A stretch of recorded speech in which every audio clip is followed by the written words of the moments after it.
The main way people moved goods across the Sahara Desert was with groups of camels and donkeys called caravans.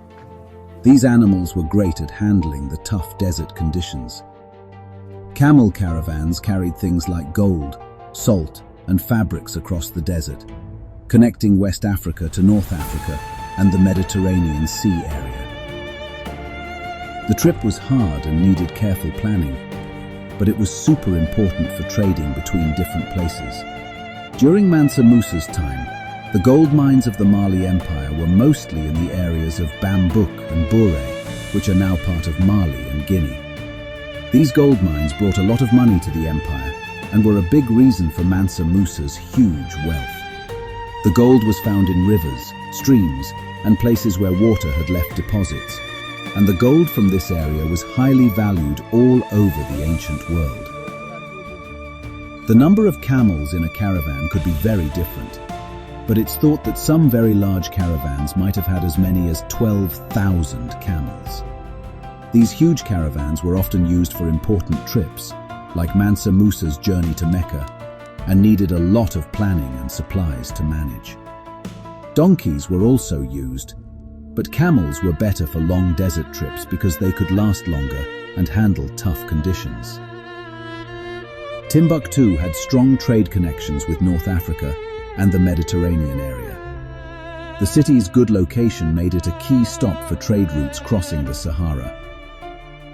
Even though direct connections with European countries like France and England were limited in the old days, Timbuktu's trade with North Africa and the Middle East still connected it to European markets in a roundabout way. The city's gold, salt, and other valuable goods were highly wanted, which affected trade all over the world. Timbuktu was important not just for its old universities and rulers. The city was a big trading spot, with things like gold, salt, and ivory being traded across the Sahara Desert. Its good location made it a mix of different cultures, with influences from Africa, the Middle East, and the other places. The city's famous old books and libraries also show its rich history of learning. In the 1400s, Timbuktu was a major center for Islamic learning and trade. Mansa Musa ruled the Mali Empire from 1307 to 1332, and is thought to be one of the richest people ever. He got his huge wealth because the empire controlled the trade routes across the Sahara. Mansa Musa's famous trip to Mecca in 1324 showed off his immense riches, and for a short time, it even made gold less valuable in the places he traveled through.